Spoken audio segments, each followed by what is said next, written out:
The meetings were probably once a month, I think, in Redfern, and then we had the open days at the racetrack. So what club was that? Which one was that? The ARDC, Australian Racing Drivers Club. They're the ones that put on the Bathurst races, still operating. And I was one of the first members with Clive.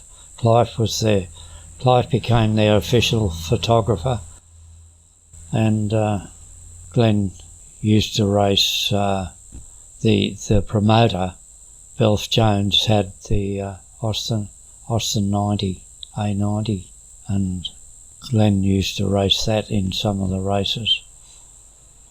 And he wanted me to go in the 24-hour race with the MG, and I said no, it's not good enough for 24 hours round that track.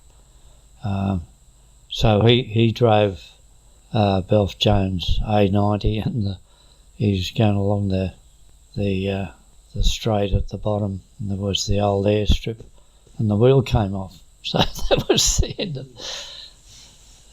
but I was a flag marshal on that 24-hour race.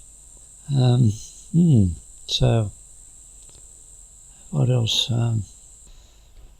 Did you ever get on track with Jack Brabham? Oh, he was in a different class. He was. What's wrong with you? But he was driving Cooper 600s. Well, not much bigger than a go-kart. They were in a. You didn't go around the track with them. No.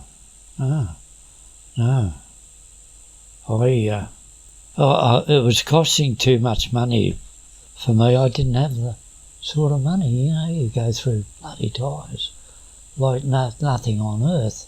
And when I nearly came to grief and wiped out, I've forgotten his name, driving that Hudson Special,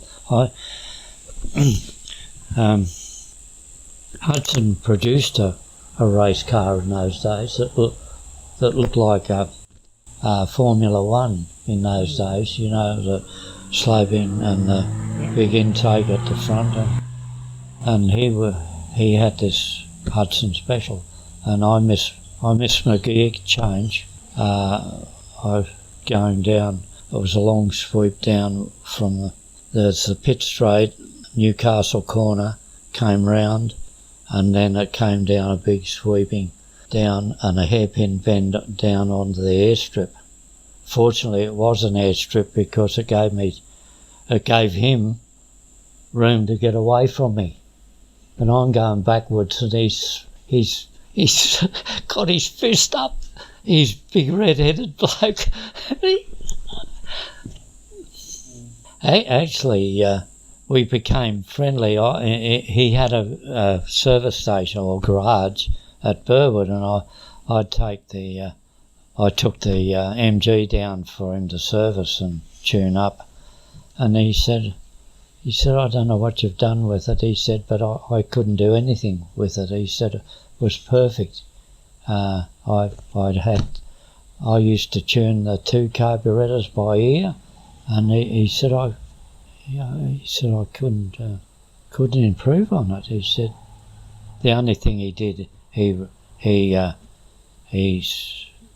took back the timing a little bit. I'd advanced the timing to give it a bit more zing, but it was a bugger to idle and that because it was so far advanced.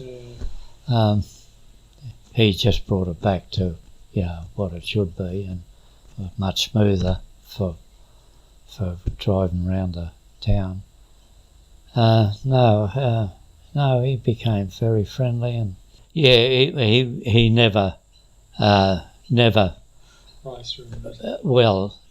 track sort of stuff, but never made the big time as a race track driver.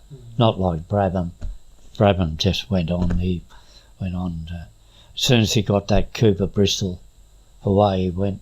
We never saw him after that. He went into big time. He was a nice bloke though, Jack Brabham.